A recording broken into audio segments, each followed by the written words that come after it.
KBLA Talk 1580.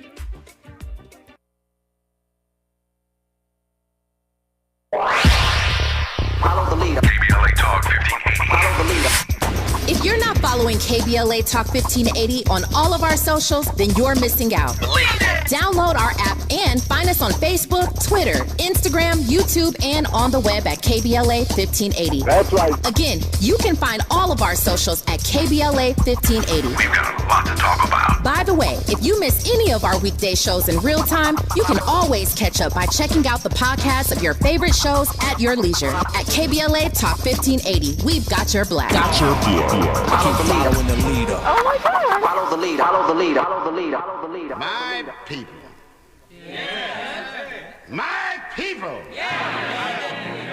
The foundation of the United States rests on the sweat of my people.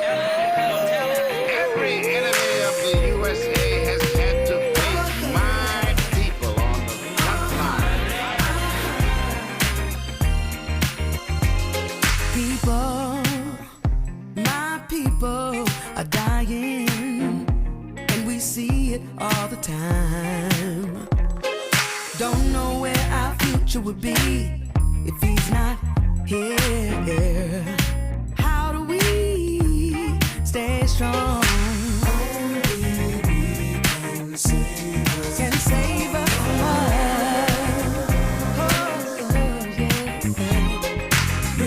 Think about change. Show our people love.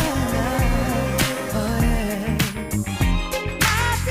My people, hold your head up. My people, don't take it back. My people, rise. My people, rise. My people, we'll march side by side. We're doing all right. My people cry. My people ride. I'm Tavis Smiley. That's Angie Stone. Love that track, My People. Speaking of my people, I didn't get a chance to get to this in the first hour because we were talking to Ibram Kendi about his new Malcolm X book, and so I didn't want to step on Brother Malcolm in the first hour. But there's another great American who we celebrate today. His name is Medgar Evers, and today is the 100th heavenly birthday of Medgar Evers. And so we celebrate the life and legacy of Medgar Evers, who would have been 100 years old today. I've had the honor in my life of not just knowing his widow, Merle, and being dear friends with her, but for so many years on my TV show, the youngest child of Medgar and Merle Evers, Van Evers, was my staff photographer.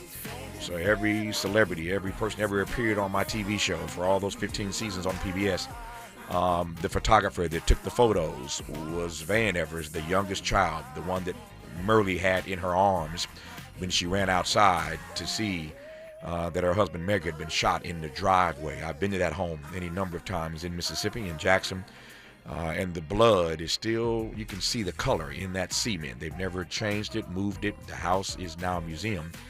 And so I love Merle, and Medgar's niece, Sheila Evers, was my makeup artist. So I was surrounded by Evers every day for all those seasons on PBS. The niece, Sheila Evers, was my makeup artist. The son, Van, was my photographer. And every time folk would come to the show who had any sense of civil rights or human rights, I would introduce them. Well, they would see Sheila in the makeup room because Sheila did their makeup, right? And I would introduce them to Sheila as an Evers, and they would meet the photographer, Van, and people just cried. I remember one day Jimmy Carter, President Carter, came to the set to promote one of his books. And when he realized that he was in the makeup chair being attended to by Medgar Evers' niece, and then he realized that the photos that day were being taken by Medgar Evers' son, his youngest baby, President Carter just broke down in tears. We couldn't even start the conversation on television, couldn't get the interview going because he just cried so profusely when he realized he was being surrounded that day by the Evers family. And so we send our love to Merle Evers today and that entire Evers family as we again celebrate, commemorate what would have been the 100th birthday of this amazing civil rights leader out of my home state of Mississippi, named Medgar Evers. Happy birthday to Medgar Evers. In this hour, two conversations as promised. On the backside of this hour, the double heiress, Mitzi Perdue, think Perdue Farms and Sheraton Hotels. I ain't mad at her. On what the super rich can learn from her humble and frugal billionaire lifestyle. We'll talk about what Mitzi Perdue calls the emptiness of taking and the joy of giving when she joins us on the backside of this hour. We commence this hour, as promised, with our friend and brother, retired U.S. Army Major General Dana Pittard, who's back with his assessment of some global hotspots as new polling data suggests that most Americans disapprove of U.S. involvement in the Israel-Iran war ahead of Donald Trump's scheduled meeting at the White House days from now with Bibi Netanyahu. I said earlier, and I'll say it again, we'll see if he disrespects Bibi Netanyahu in the way he has every other head of state who's come to the White House. I doubt it. He will not be treated as Cyril Ramaphosa was when he came here from South Africa. Again, I digress on that particular issue, but I'm delighted to welcome General Pittard back to this program. General, how are you, sir? Tavis, doing well. And first of all, thank you for remembering, obviously, the birth of Medgar Evers. I got to know his brother, Charles Evers. Oh, yes. I was a Black History chairman at West Point when I was a cadet, invited him to a panel, and he came. And so we got to know Charles Evers, who later became, obviously, the mayor of, I think, Fayette in Mississippi. That's right. And owned a radio station there. I was on that radio station any number of times. He owned a radio station there and, again, was the mayor of the city. And so he was Sheila. Sheila, I mentioned earlier, my makeup artist. Sheila is the daughter of Charles, and that's how she's Medgar's niece. My goodness. Yeah. So Charles is her father, and, again, that makes her Medgar's niece. And so, yeah, I'm glad to know that you met Charles as well. He was a great man. Lived a long time. It's fascinating because 97. That's right. I think it was. That's right. What's fascinating is that Medgar's life was cut so short. Absolutely. And his brother Charles lived to be 97, almost 100. And so life is interesting, but Charles Evers always honored the legacy of his brother Medgar. And every time I was in the presence of Charles Evers, I would just bow down. Out of respect for that entire Evers family, but certainly the work of Medgar Evers. So I'm glad to hear your connection to Charles Evers as well. There are a number of hot spots around the globe, and I'm looking at my clock here. It wouldn't be fair to give you 30 seconds to get started here. So let me just tee up where I want to go in the half hour or so that I have with General Pittard, and we will go there when we come forward. I certainly want to talk about, again, this new polling data that suggested most Americans disapprove, again, of our involvement in this Israel-Iran war, and there are any number of hot spots around the globe that I want to get General Pittard to sound off on with regard to what we ought to be keeping our eye on and the way the U.S. will or will not show up in certain spaces. And there are a number of things that are happening around the globe right now that I think that deserve our attention militarily. And I'm not suggesting that we ought to have boots on the ground, but there are spaces and places where I think we are ignoring our role as humanitarian, at least. And then I mentioned in our conversation last hour with Ibram Kendi, the Haitians. And Donald Trump and this this list of countries from which we will not accept people coming into our country. And again, you heard Ibram Kendi talk about the way he's removed all the protections for the Haitians. So when you talk about global hotspots, Haiti's one of those places. But Donald Trump has now removed all protections for Haitians, and they can't come here claiming political asylum or anything else, essentially. So there's a lot to talk about with General Pittard when we come forward on Tavis Smiley. From Leimert Park with love, this is Tavis Smiley. Make a move into a home of your own. With City National Bank's Ladder Up Home Loan Grant, you could receive up to $20,000 that you never need to pay back. Use it toward your down payment, save on closing costs, or to buy down your mortgage rate. Find out more at cnb.com/ladderuphome. City National, here for every stage of the journey. Property must be in a qualifying market in California, New York, or New Jersey. Additional terms and conditions apply. Not all applicants will qualify. Terms are subject to change without notice. City National Bank is an equal housing lender. Member FDIC. NMLS number 536994.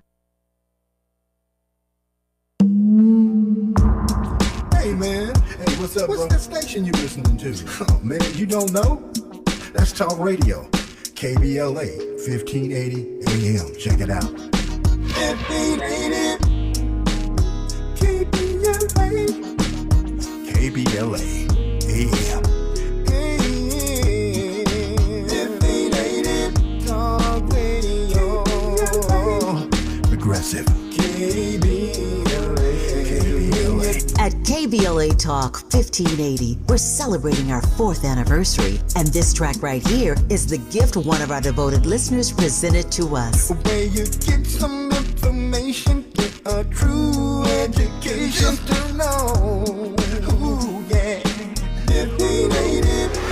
How cool is that? Having a member of our KBLA delegation write us a song. Stop it! Our listeners love us and there ain't nothing we can do about it. Wouldn't want to. Thanks to Cardell and everybody else for turning on KBLA Talk 1580. We love you right black.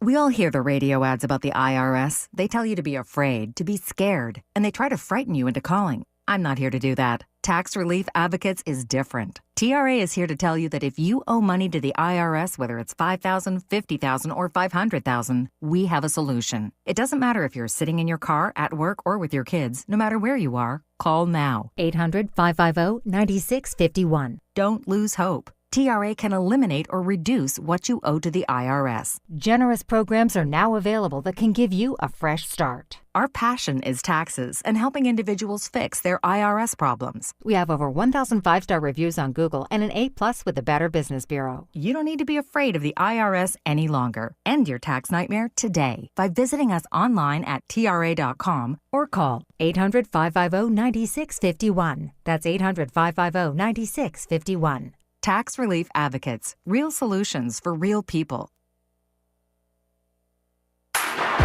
Less monologue, more dialogue. Tavis Smiley continues right now.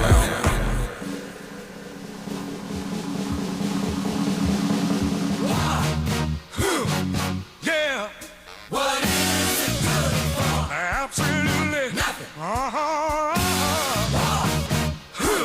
Yeah. What is it good for? Absolutely nothing. Say it again, y'all. Look out. What is it good for? Absolutely nothing. Listen to me. I have come over the years to refer to this song as the Chris Tucker Jackie Chan song. So some of y'all get the joke, right? It's the Chris Tucker Jackie Chan song. If you saw any of the Rush Hour movies, you'd take my point. Anyway, I digress. I'm delighted to have General Dana Pittard back on this program. So Donald Trump said yesterday, Monday, in fact, today's Wednesday, right? Yeah.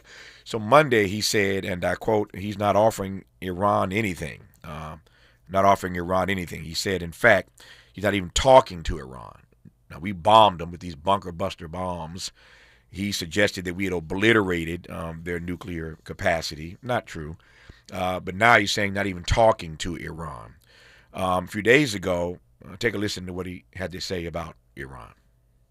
If the intelligence reports conclude that Iran can enrich uranium to a level that concerns you, would you consider bombing the country again? Without question, absolutely. And have you had any conversations? Turned out to be unbelievable. Sir, are you concerned at all about secret nuclear sites in Iran? You talked about maybe just secret nuclear sites? Yes, that there might be some. Not really. Can I tell you, they're exhausted, and Israel's exhausted too. And I dealt with both of them, and they both wanted it settled, both of them, and we did a great job. But they're exhausted. The last thing they're thinking about right now is nuclear. You know what they're thinking of? They're thinking about tomorrow, trying to live. It's such a mess. It's such a mess. The place was bombed to hell. And no, I'm not worried about it at all. So I'm worried about it, Dana Pittard, and let me tell you why, General, because this logic doesn't add up for me. The math ain't mathing. So you tell us that you obliterated their nuclear capacity, or capacity to build a nuclear weapon. You obliterated it. Then we find out that really ain't true. At most, the program was set back by a few months, we are told. Not obliterated, but set back by a few months. So stay with me now. As my preacher says, I'm going somewhere with this.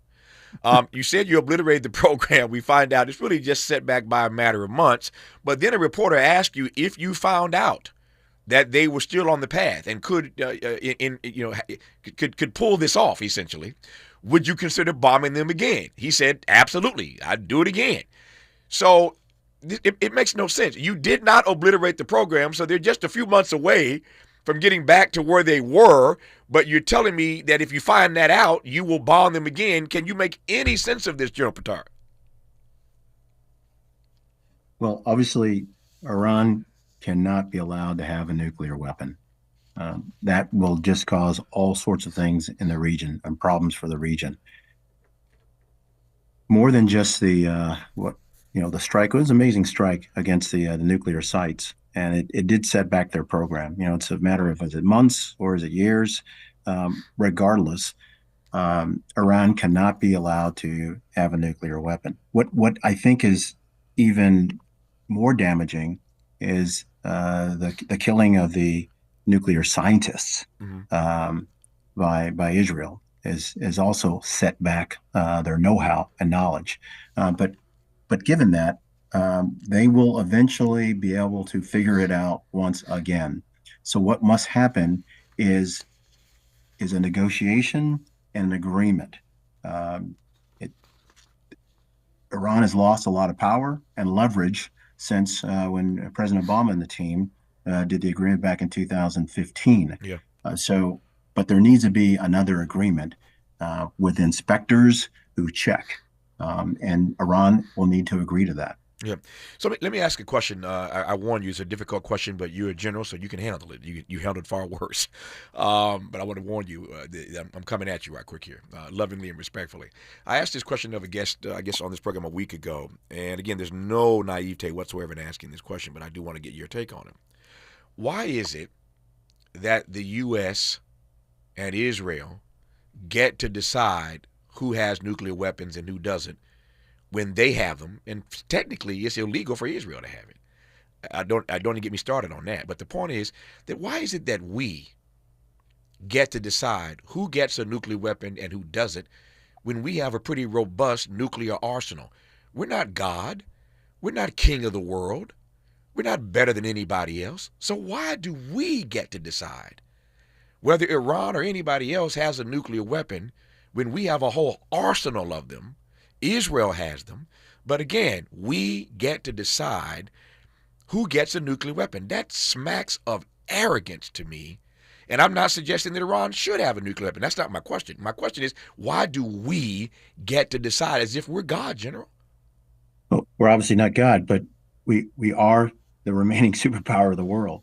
And the idea of having a world that is fairly stable is important. It's important to us economically. It's important to us as a nation. It's important to us overall. And we know Iran has sponsored so many terrorist organizations and terrorism throughout the region and even the world. Iran has claimed that they want to destroy Israel. Well, it's in our best interest for Israel not to be destroyed. So that's part of it. We also have allies like Saudi Arabia, who absolutely does not want Iran, who's Shia Muslim, and Saudi Arabia is Sunni Muslim. They have that Shia-Sunni schism going on. They do not want Iran. Nobody wants Iran to have a nuclear weapon in the region, especially Iran. So we're not alone. It's not just the U.S., but it's the U.S. that can ensure that they don't get a nuclear weapon. But no, there is a certain level of arrogance, but it's a world where the stability of the world is kind of guaranteed by the U.S. to an extent. Okay, so two responses to that. I love this. This is getting good. Two responses to that. Number one, it's not as if we are not guilty of both nation building and nation toppling.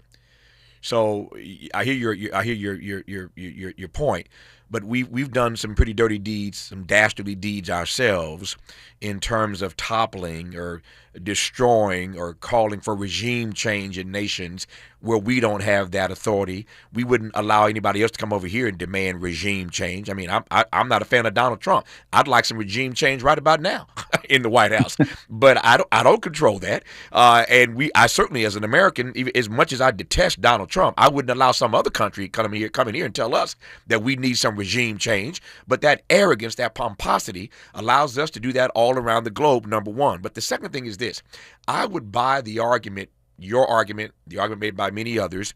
I would buy the argument. I could swallow it better when we tell other folk that they can't have nuclear weapons if we destroyed ours. If we're that concerned about nuclear weapons, and if we're going to preach to the world about who should and shouldn't have nuclear weapons, see, you can't. Let me put it this way. An old man told me many, many years ago, General, I'd rather see a sermon than hear a sermon.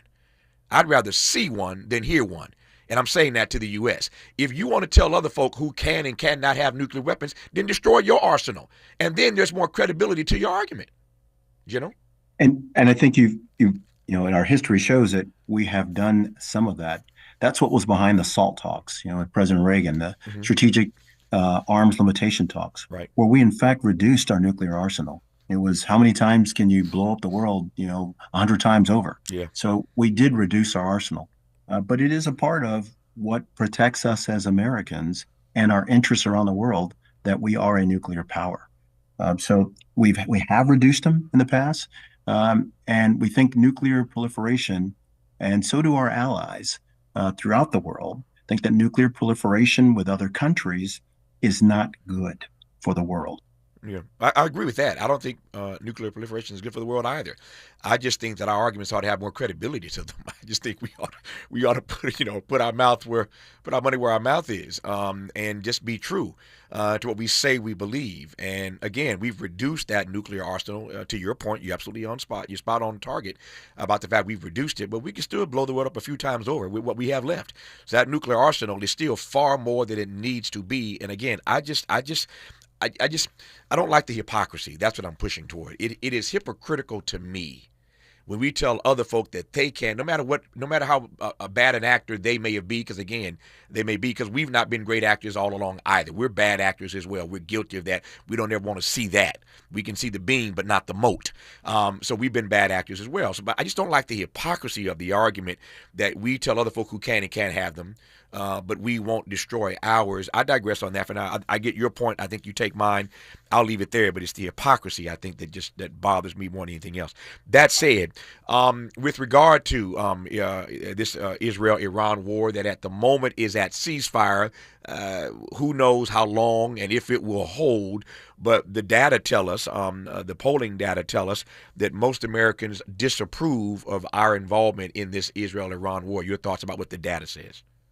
Well, I think Americans overwhelmingly do not want to be involved in a war. And I think President Trump and his administration understand that. They took a risk in the bombing of the nuclear sites because Iran could have done what they did against Iraq back in 1980 when Saddam Hussein tried to take advantage of, they just had the revolution, the Iranian Revolution in 1979. They were vulnerable, they were weak. He then decided to invade a small portion of Iran, take some oil fields in the Shatt al-Arab waterway, and said, okay, we're done. Well, Iran kind of said, well, no, we're not done. And so they kept attacking Iraq for the next 5 years. And the war lasted 8 years until both sides were absolutely exhausted and lost 500,000 people in that war. So there was a concern that could happen this time. Mm-hmm. It looks like it has not.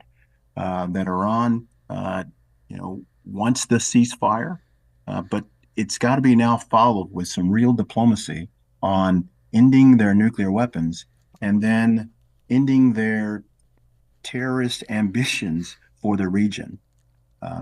That's what must be next. Yeah. So now there must be some serious diplomacy that must take place. The question is how we get there, because whether one likes or loathes Donald Trump, There are certain things you can expect from Donald Trump, certain things you can look to Donald Trump for. Diplomacy ain't one of them.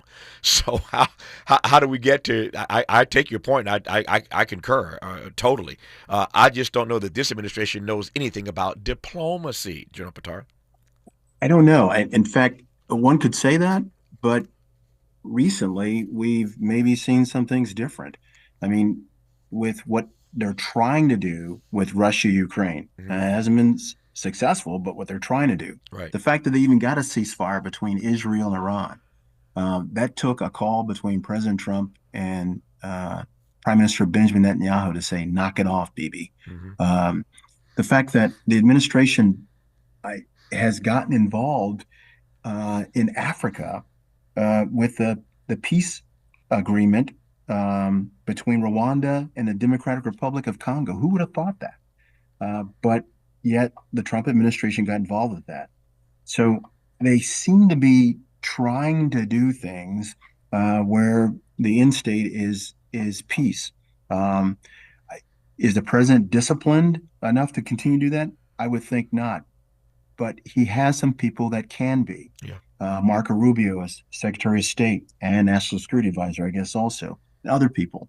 But so far, they have an historic opportunity in the Middle East to reshape the whole strategic makeup by what's occurred with Iran. And we'll see if it happens. I got just a couple minutes left here. I want to just come back home right quick and get your take on the ways in which the U.S. military, again, you're a retired general, the ways in which the military is being politicized these days by Donald Trump. I'm talking now about calling in the Marines to Los Angeles, where I sit right now. So many ways I could point to in which the military is being politicized, and I've been hearing from a lot of veterans who don't like that. That's not what the military is all about. I'm just curious as to your take on that. No, it's terrible. What we've pride ourselves on is having professional military that was apolitical. And it is shifting in the wrong direction. But I believe that after 3.5 years, it can shift back. I think this is a temporary blimp on the radar screen. And we'll see the professional apolitical military once again. In the world that we inhabit today, I offer this as the extra question. What, to your mind, General Pittard, is the proper role of the U.S. military today? Oh, it's got multiple roles. One is it keeps the peace all around the world. And I think the Trump administration finally realized some of that. They came into office saying they didn't want to be really part of NATO and we're going to move our troops out of Europe. They have changed their tune on that. Same thing with the troops that still remain in South Korea and Asia. So there's a deterrent value of the U.S. military, but then there also is an execution value, like what we saw with the strikes in Iran. So the U.S. military must be ready at all times. It is a global force, really, for peace, but it maintains the peace. My staff knows this. My production team knows. I don't like talking to military people. My dad was in the military for 37 years, by the way, in the Air Force. He was Grissom Air Base. You got only it. An hour away from here. You remember it. You remember it well. I thank you for that. Thank you for saying that. But I don't like talking to military people. Over the course of my career, I've never really enjoyed it. In part because they stay so on message. They're so tight. They won't give you an honest answer. They won't give you a transparent answer. They come to talk about the bullet points and they stay on message. And I ain't mad about that. It's military training. But there are a few people, military people, who I enjoy talking to because you ask them a question, they'll give you a straight answer. Whether I agree or disagree, they're honest, they're open, they're transparent. They give me a straight answer. And Dana Pittard is one of those generals, and I'm always honored to have him on this program. General Pittard, thanks for your time, my friend. We'll do it again somewhere down the road. Thank you, Tavis. Appreciate you. More of Tavis Smiley when we come forward. Helping to stretch your moral and political imagination. This is Tavis Smiley.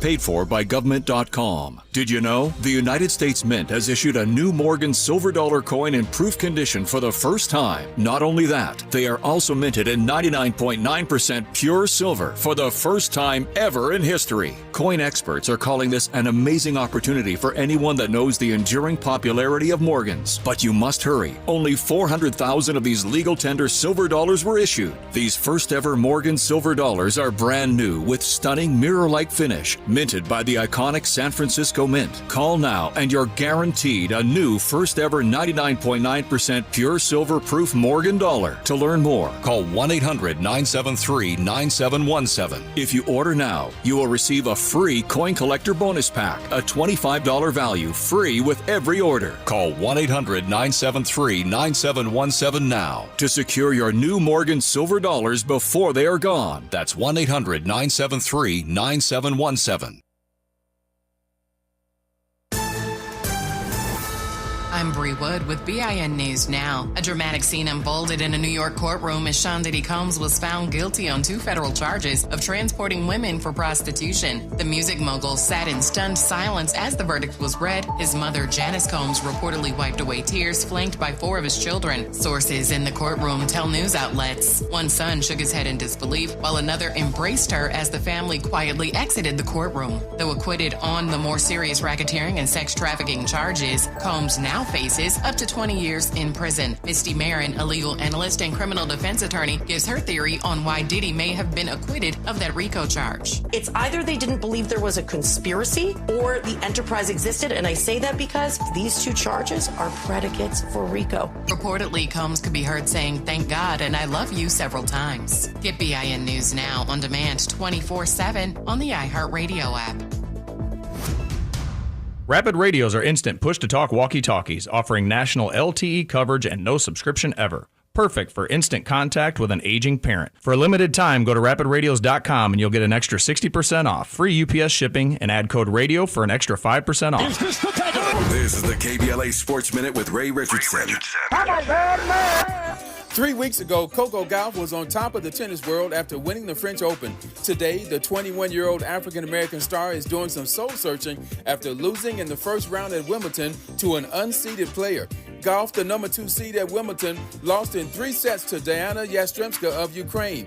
It's the second time in 3 years that Gauff, ranked number 2 in the world, has lost in the first round at Wimbledon. Gauff had 29 unforced errors and 9 double faults in Tuesday's match. Wimbledon has been tough on Gauff. Of the 4 Grand Slam events, Wimbledon is the only one where she has never made it to the semifinals. The Dodgers beat the Chicago White Sox 6-1. Shohei Ohtani hit his 30th homer. The Angels kicked off their 6-game road trip with a 4-0 win in Atlanta.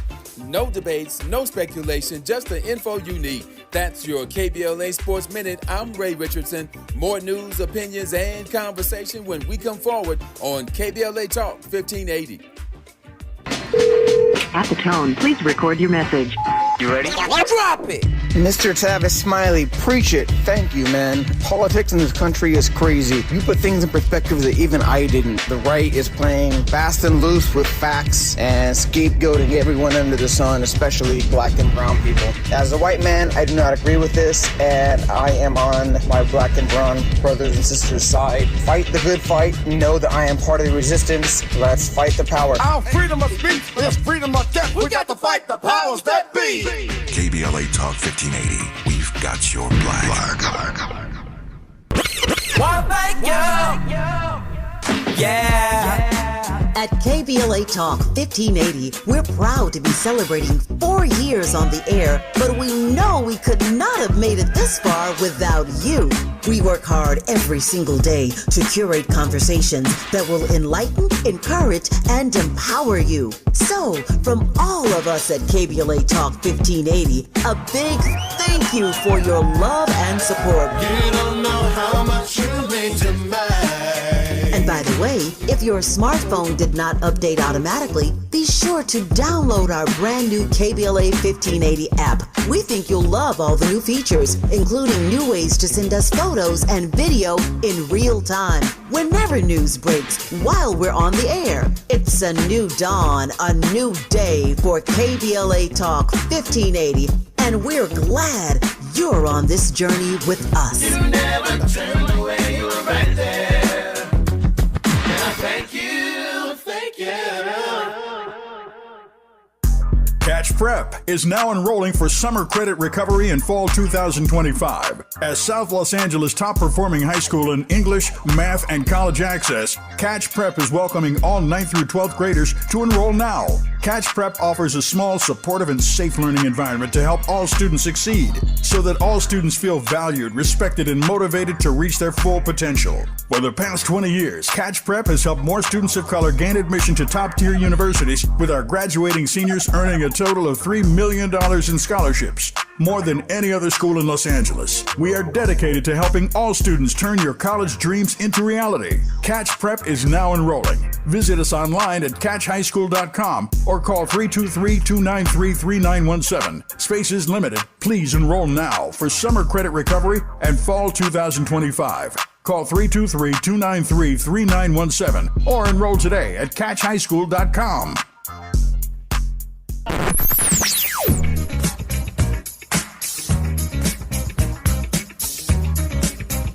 This is KBLA Talk 1580. Talk radio. That's music to your ears. We're unapologetically progressive. KBLA Talk 1580. More honesty than you can handle. More empowerment than you can imagine. You're tuned in to Tavis Smiley.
It's the Mighty Mighty OJ's Love Train on Tavis Smiley.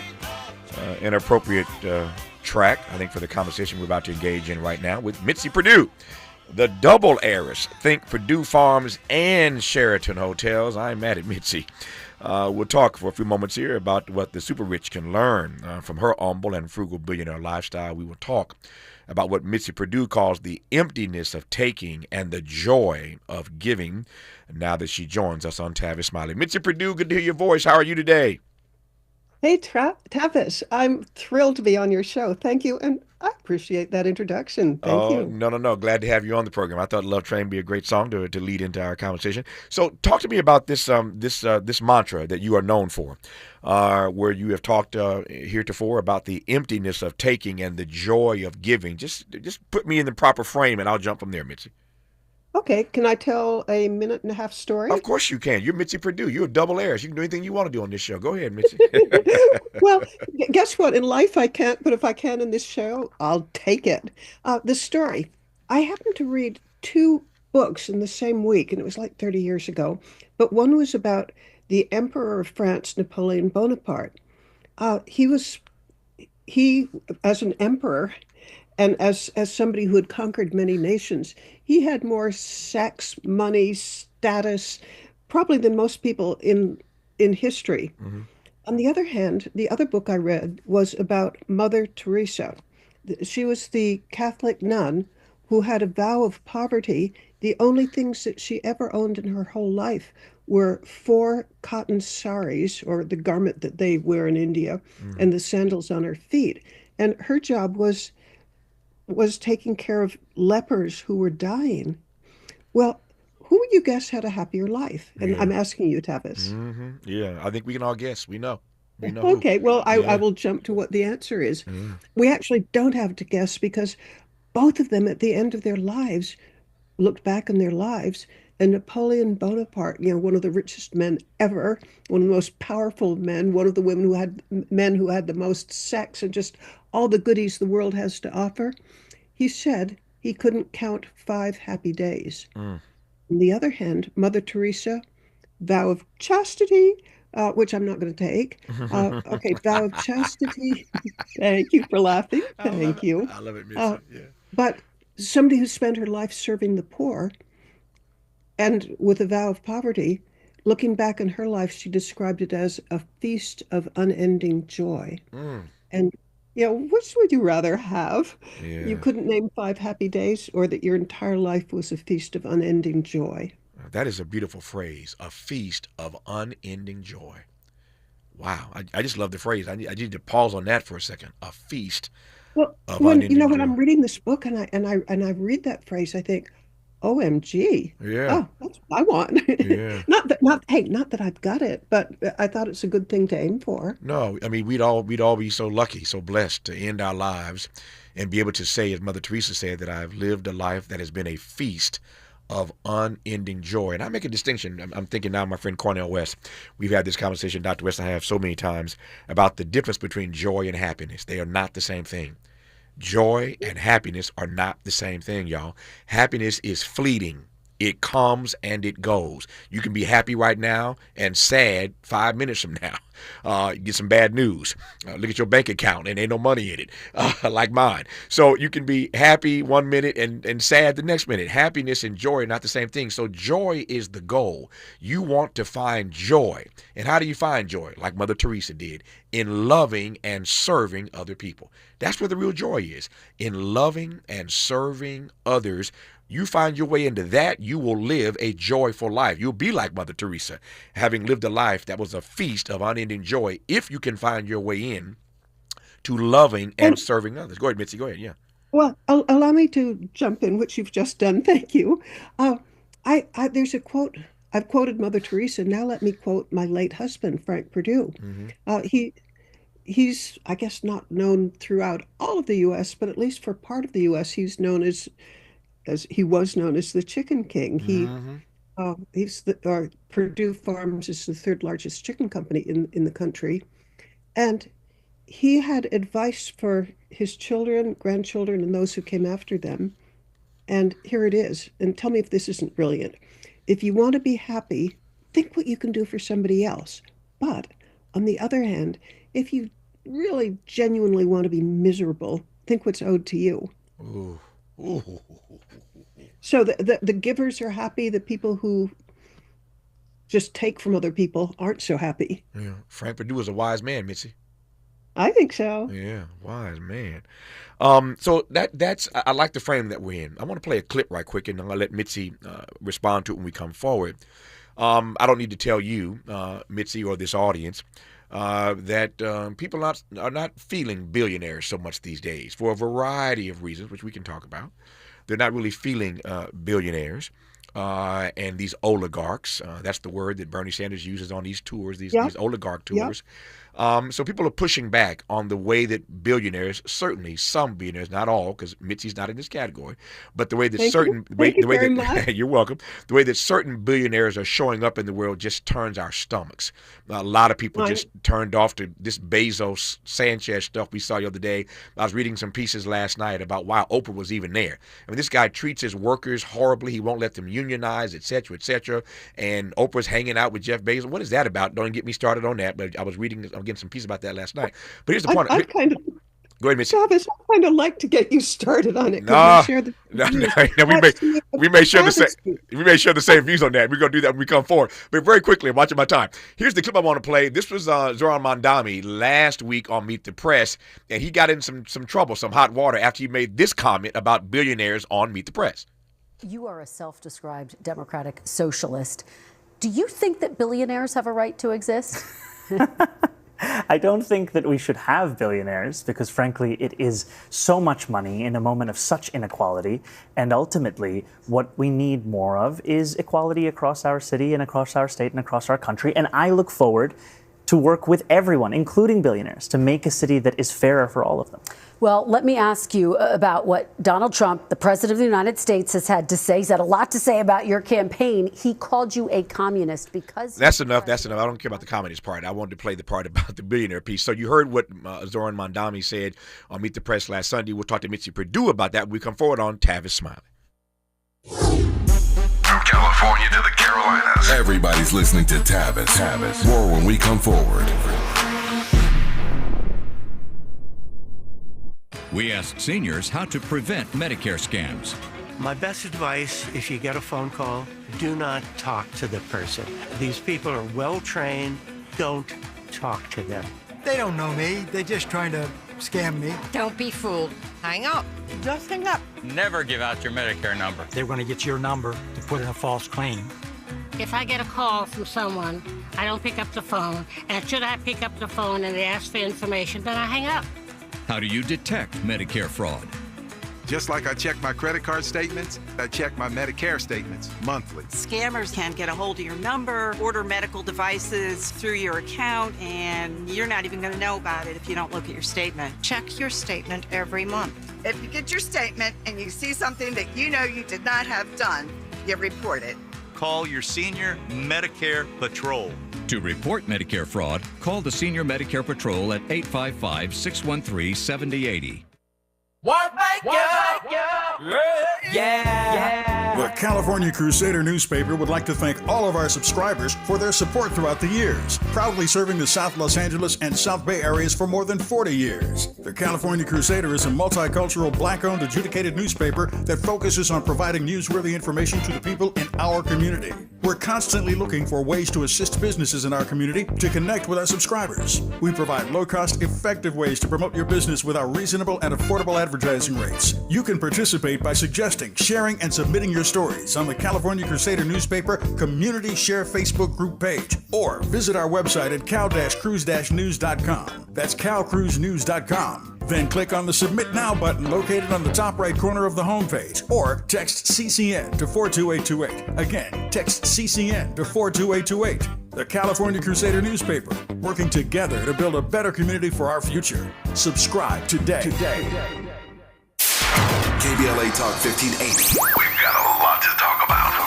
KBLA Talk 1580, connecting you with services and solutions.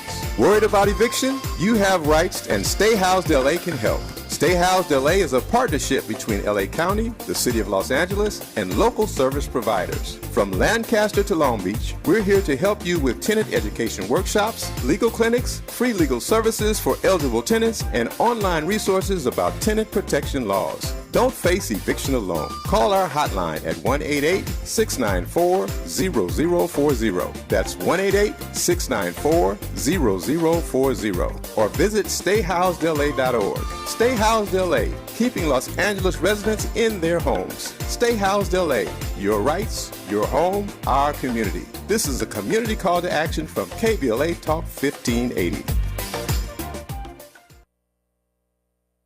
Helping to make you the most knowledgeable person in your circle of friends. This is Tavis Smiley. Tavis Smiley and the double heiress, Mitzi Perdue, Perdue Farms and Sheraton Hotels. Mitzi, my time is running, so let me just ask you point blank how you process all the pushback these days against these billionaires, against these oligarchs, say nothing of Donald Trump, and all this big grift. How about I share it? Sure. I think it's a disgrace that there's this much inequality, and I'm somebody who puts my money where my mouth is. I don't live a billionaire lifestyle. I live in an apartment building where I have a neighbor who's a librarian, another one, he works for the company that my late husband founded. So I'm not living, and I go economy class when I travel, and I use the subway when I can. Yeah. I think it's a I can hardly even tell you how much I disrespect Jeff Bezos and the Sanchez woman. I mean, I think of, he has a $500 million yacht. Think how much good he could do if he would give that away. Yeah. And in my case, I'll share with you what I do with my money. Sure. I think mental health is a huge issue. It's not I think it is a huge issue throughout the world. It is, yes.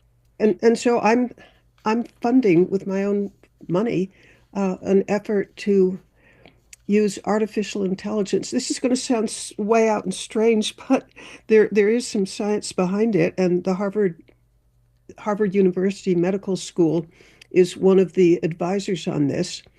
It looks as if computers may be able to give really, really, really good advice to people who are, say, suffering depression or panic attacks or nightmares, they can't sleep. Mm-hmm. And there aren't enough mental health professionals available for the need. And what if you could have on your smartphone the ability to talk to somebody who's sympathetic, knows everything in the world about mental health and what's good, what helps people, and it's available free 24/7, and you're depressed in the middle of the night or you can't sleep in the middle of the night, and you could call up this and get very personalized advice of things that have helped others. Yeah. What do you think? I love that idea. I love that idea, and I was going to get to that, so I'm glad you raised it. I know the work that you are engaged in that regard at mentalhelp.global, and it's amazing work. You know, here's my thing. I don't want. Now, let me just say this now. I'm watching my clock here. I'll say this now and let Mitzi respond when we come forward in our remaining moments with her. I don't like class warfare in either direction. I don't like the rich exploiting the poor, and I'm not fond of people who are less wealthy demonizing on demand people who happen to have money. Let me put it another way. In my life, I have been rich and I have been poor. Trust me, rich is better. I'd much rather be rich than poor, and I've experienced both in my own lifetime. Here's my point. What I don't like, and I want to get Mitzi's take on it when we come forward, what I don't like is the lack of fundamental fairness. I am not mad at Jeff Bezos, at Mark Zuckerberg, at Elon Musk, or anybody else for being wealthy, even being in the billionaire club. I'm not mad about that.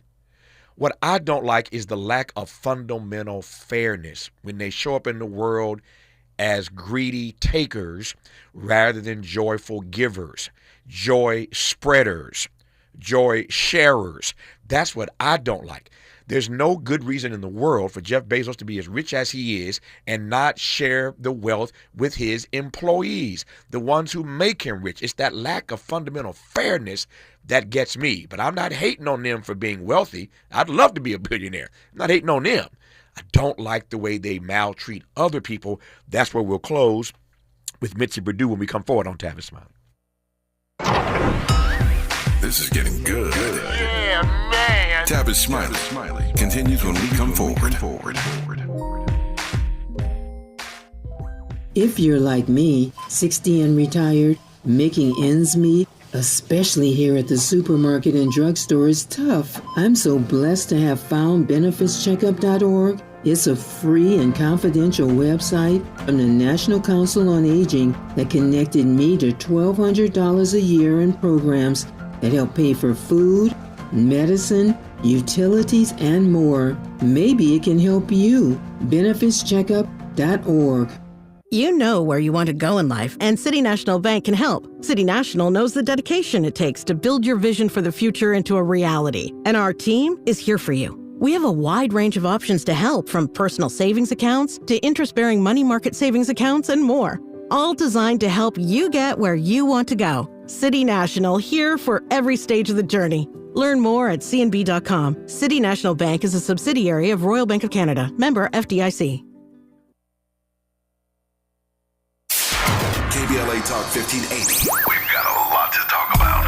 KBLA Talk 1580 reminds you, when we fight, we win. The Youth Justice Coalition is challenging America's addiction to incarceration and discrimination. YJC works to dismantle policies leading to mass incarceration, law enforcement violence, and the school-to-prison pipeline. Their approach? Transformative justice, community intervention, free LA high school, legal defense, and system monitoring. YJC promotes safety without relying on prisons. Their goal? Prevent system contact and help people exit the system through direct direct action, advocacy, and education. Want to get involved or need help? Call 323-235-4243. That's 323-235-4243. Join YJC in creating change. When we fight, we win. KBLA Talk 1580, your voice for justice. This is a community call to action from KBLA Talk 1580.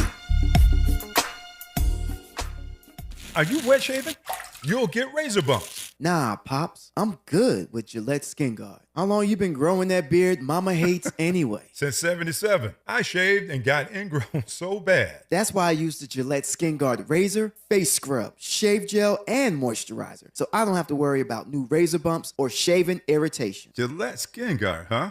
Your mama's gonna love this one. The best a man can get keeps getting better with Gillette Skin Guard. Buy now at a retailer near you. May Fresh Daily in the Mert Park, Los Angeles, California. You're listening to Tavis Smiley. Tavis Smiley and Mitzi Perdue, the double heiress, Perdue Farms and Sheraton Hotels. So, Mitzi, you heard me say a moment ago, I'm not mad at anybody for being a billionaire, but it's this lack of fundamental fairness, this inability to share their wealth with the folk who help make them wealthy. You say what about that?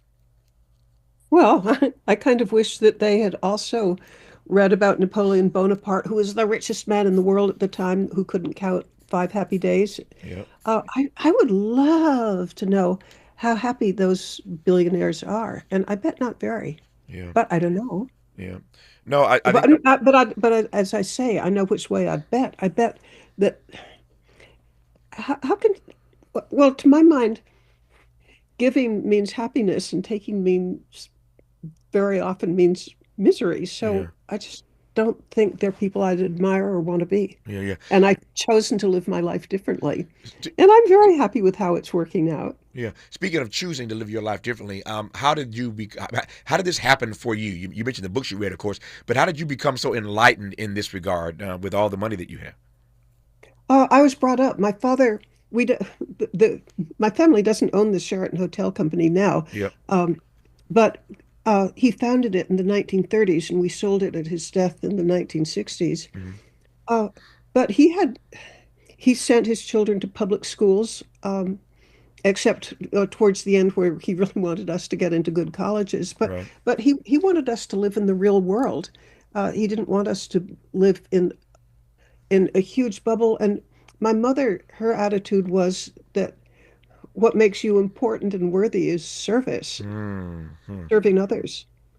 Yeah. I don't know that in this moment that this billionaire oligarch class that we're currently dealing with will ever get it. My sense is that they're feeling put upon by Bernie Sanders and others who keep pushing back on them and calling them names like oligarchs. I don't know that they'll ever see the light, Mitzi. Okay, remember, I hang out with them. Yeah. I don't hang out with Jeff Bezos, Sure. but a social circle that I have access to. I'm really scared of what to say, but I know an awful lot of extraordinarily wealthy people who just have values that I don't look up to. Yeah. Well, I'm glad. I mean, I'll give you an example. Sure. I rarely do this, but there was a super important occasion where somebody I cared about was getting an award. I really wanted to dress nicely. I went to like one of the top beauty shops, and you're going to die when I tell you how much it was, but this hair treatment and beauty treatment, it was $450. I never did it before and never did it afterwards. I asked the woman who was fussing over me, I said, "You must see a lot of happy people being pampered like this." And she said, "No, most of them are miserable. They've got marital problems, or their kids are on drugs, or one thing or another." And I'm thinking, what the? Yeah. You can afford and regularly get yourself pampered like that, and you're still not happy. I thought it was really neat. I mean, I enjoyed it, but I'm not going to spend money on it again. Yeah. Well, we're all trying to live lives where we can say, as Mother Teresa said at the end of her life, as Mitzi told us earlier, that we have lived a life that has been a feast of unending joy. That's the goal. Mitzi, thanks for coming on the program. I appreciate you. All the best to you. Enjoy the rest of your day. Thank you. My pleasure. I love that. A feast of unending joy. Y'all hold on to that, right, for the rest of the day. More of Tavis Smiley when we come forward. KBLA 1580 Santa Monica.